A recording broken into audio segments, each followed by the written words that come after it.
বারের সভাপতি, আমিও এখনো কিন্তু জীবিত আছে, তার 54 বছরে ওকালতি জীবন।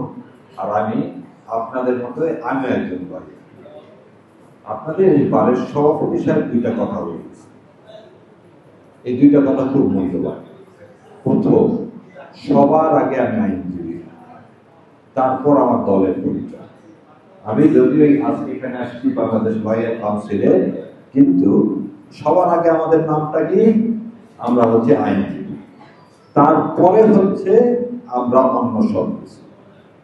দ্বিতীয় একটা কথা বলি, এই আইন প্রশাসনে শেষ বয়সটা খুব কষ্টের হয়, এটা মনে রেখে।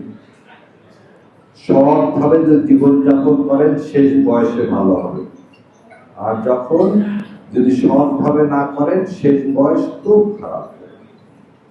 এই আপনারা নতুন আজকে যারা আসছেন, আপনারা এখানে ঢুকছেন, আপনাদের মতো কেউ না কেউ আজকে ব্রিফলেস হয়ে যাবে। আপনার কাছে একটা মামলা আসা মানে কি আর এক উকিলের কাছে সেই মামলাটা যাবে না, তাই না? তাহলে এই জায়গাটা কি একটা প্রতিযোগিতার জায়গা। তাহলে প্রতিযোগিতার জায়গায় গল্প শুনে আপনাদেরকে গল্প শুনে আমি তখন কেবল বাস শেষ করে বাংলাদেশ আসি। আমি বাংলাদেশে কিন্তু ল করি, সেজন্য বাংলাদেশের আইন দেন আমি অত কিছু জানতাম।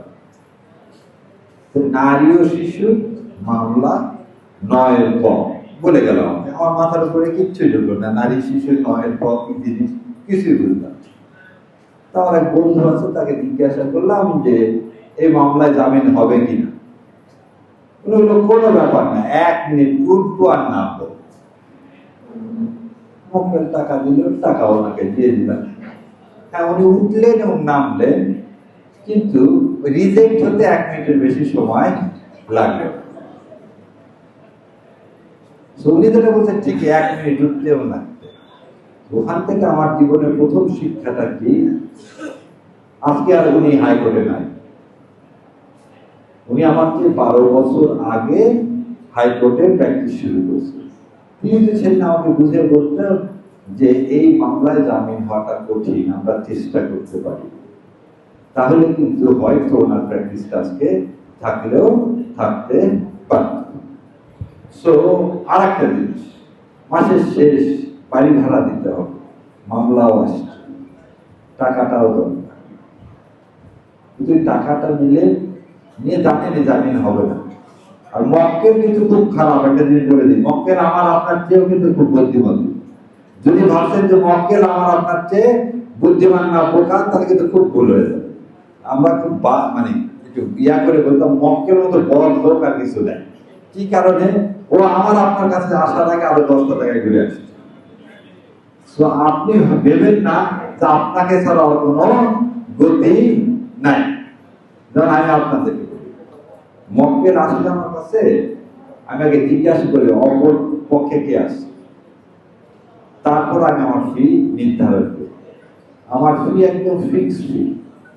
সেই কারণে বললাম যে আমি এমন কোনো মামলা নিই না যে মামলায় আজ পর্যন্ত কোনো মক্কেলকে বলছি আমি এই মামলায় জিতব। কারণ হার জিত আমার হাতে না। একটা খুব ভালো মামলা, তারপর আপনি জিতবেন, এই সেটি আপনার কাছে নাই। কারণ দেখা গেল 10 সাল সকালবেলা বইয়ের সাথে গন্ডগোল করে চলে আসলো, মন খুব খারাপ। আপনি জানেন কি? জানেন না। একটা সাক্ষী, খুব ভালো কেস, একটা সাক্ষী একটা সাক্ষ্য এমন ভাবে দিল পুরো মামলাটাই নষ্ট হয়ে গেল। আপনাকে মক্কেল এসে বলছে এই দলিল জেনুইন, দেখা গেল যে সাক্ষীর সময় বের হয়ে গেল এই দলিল জাল। তার মানে আমি আপনি বলতে পারি এতটুকু যে আপনার কেসের মেরিটটা দেখতেছে আইন অনুযায়ী ভালো হওয়ার কথা, বাকিটা আল্লাহ দিচ্ছে। এই কথার বাইরে আমি আজ পর্যন্ত কোনোদিন যাই। আর দ্বিতীয় কথা মনে রেখে, এই যে সবাই বলে না ওকালতি কষ্টের প্রফেশন, আমি জিনিসগুলো মানি না। কারণ আমি মানি রিজিকের মালিক আল্লাহ। আমার যতখানি রিজিক আছে সেটা আমার কাছে আসবে, সেটা যে প্রফেশন থেকে হলো। কিন্তু আল্লাহ আবার বলে দিয়েছে রিজিকটা আপনি ভালো পথে কামাই করবেন না খারাপ পথে কামাই করবেন, এটা আপনার উপর। সেজন্য আপনার নাম আশরাফুল মখলুকাত, সিদ্ধান্তটা আপনার। তাই জীবনে যদি 10 টাকায় কামাই করবো সারা জীবন, খারাপ ভাবে কামাই করার তো দরকার নেই, টাকাটা আমার কাছে আসবে। আর একটা জিনিস, আমরা ইংল্যান্ডে একটা মামলা করতে যাচ্ছি। এই মামলার টোটাল ফিস হচ্ছে 10 কোটি টাকা। টোটাল ফিস 10 কোটি টাকা। এই মামলায় আমি আছি, আজমল হোসেন তখন কিউসি ছিল, কেসি আছে, উনি একটা সময় আজমল হোসেন কিউসি বলছে মামলা ভালো না সাহারিয়া, এই মামলা ফেরত দাও। তখন খুব জুনিয়র লাগে, ওরা স্যার 10 কোটি টাকা ফিস দিচ্ছে, এই মামলা ফেরত দিয়ে দিল। বলে তাহলে মক্কেলকে ডেকে নিয়ে আসে, মক্কেলকে ডেকে নিয়ে আসে, বলল যে আপনার এই মনে বলেও দিচ্ছি, এটা এই মামলার টোটাল ক্লেম ছিল প্রায় 250 কোটি টাকা ইংল্যান্ড হয়েছে। মক্কেলকে বললো আপনার কিন্তু জেতার চান্স নাই, আমি যেতে পারি, করতে পারি, কিন্তু আপনার কিন্তু জেতার চান্স নাই, খুবই কম। এবং এই জন্য আপনি আমাদেরকে ফিস দিবেন 3.5 কোটি টাকা। এখন আপনি চিন্তা করেন করবেন কি করবেন।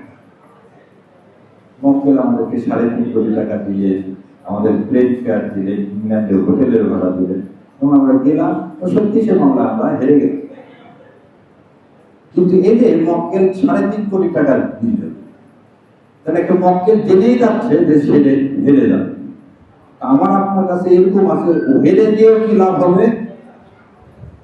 দেখেন মাঝে মাঝে মানুষ আসে অর্থ ঋণের মামলা নিয়ে, চেকের মামলা নিয়ে, বলে খালি ডেট কোনোভাবে একটু পার করেন, আমার অবস্থা ভালো হয়ে গেলে টাকা দিয়ে দেবেন, বলে না বলেন।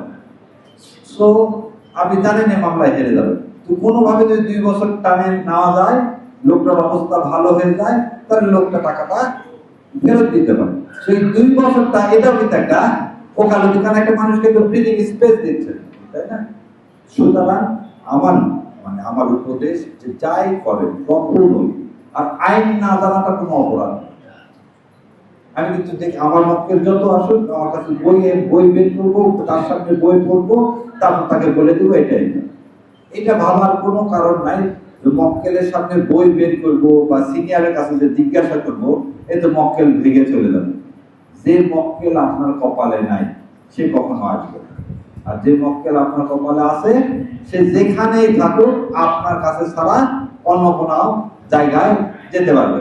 সুতরাং এই দুইটা অনিশ্চয়তার কোনো কারণ নেই। যে টাকা কামাই হওয়ার আল্লাহ দিবেন, যে মক্কেল আসবে সেটাও আপনাদের মঙ্গলের জন্য দিবেন, আবার যে মক্কেল চলে যাবে সেটাও আপনার মঙ্গলের জন্যই চলে যাবে। সো এই জন্য নিয়ম হচ্ছে সবসময় হচ্ছে কি এই প্রফেশনে। আর সব শেষ কথা, আমার আপনার কাছে এমন মানুষগুলো আসে যার আর যাওয়ার কোনো জায়গা নেই, তখন ওই মানুষগুলোকে যদি আমরা বিপদে ফেলি, তাহলে আমাদের আর মোরালিটি বলে, এথিক্স বলে, নামাজ পড়া বলে কিছু নেই। আর মক্কেলের কথা বলতে আর একটা বলে দিই, মক্কেল সবসময় ঘুষ দিতে খুব উস্তাদ। প্রথমে এসে বলবে কোথাও কোনো টাকা দিতে হবে কি, আপনি ফিস চান 10 টাকা দিবে না, কিন্তু যে বলেন 10 টাকা ঘুষ দিব দিয়ে দেবে, কিন্তু তো কখনো এই কাজের মধ্যে যাওয়া হবে, কখনো এই কাজের মধ্যে যাওয়া হবে না। কেউ যদি ঘুষ দিয়ে করে করুক, কারণ আপনি তো জানেন আপনার ইনকাম ফিক্স, আপনার কাছে টাকা আসবে। সো ঘুষ দিয়ে একজন করতেছে করুক, আমাকে কেন করতে হবে?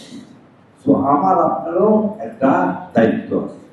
আর সবচেয়ে বড় কথা, এই আইনজীবীদেরকে কি বলা হয়, লার্নেড বলে একজন আরেকজনকে ডাকেন না, বিজ্ঞ বলে কি আর কাউকে ডাকে?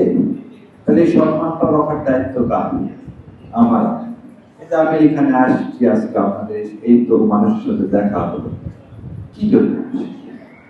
একটা কথায় দাওয়া, সেটা হলো যে তকদিরে যদি বিশ্বাস করেন, সে যে ধর্মেরই হোক, তাহলে আপনাকে এটা মেনে নিতে হবে যে আমার কাছে যেটা যেভাবে আসবে সেটাতেই আলহামদুলিল্লাহ, এবং সেটাতেই যদি আপনি খুশি থাকতেন। আর প্রতি মাসে 1-2টা করে বই কিনতেই হবে। বই না কিনে বাড়ি ঘর করা এটা বুদ্ধিমানের কাজ না। বই কিনলে আপনি জানলে আপনার কাছে মক্কেল আসবে, যাবে কোথায়? আর বইগুলো খুব সীমিত বই, ডিএলআর, বিএলডি, বিএলসি, এই তো এর বাইরে তার কোনো বই নেই। আর যা কিছু এর মধ্যেই আছে, তাই না? তাহলে এই বইগুলো পড়লেই আপনি কি করতে পারবেন? আপনি একটা ভালো সৎ উপদেশ দিতে পারবেন। আল্লাহ আমাদের সবাইকে কবুল করুন এবং এইভাবে চলার তৌফিক এনায়েত করুন। আপনারা আমাদের দোয়া করেন। আসসালাম।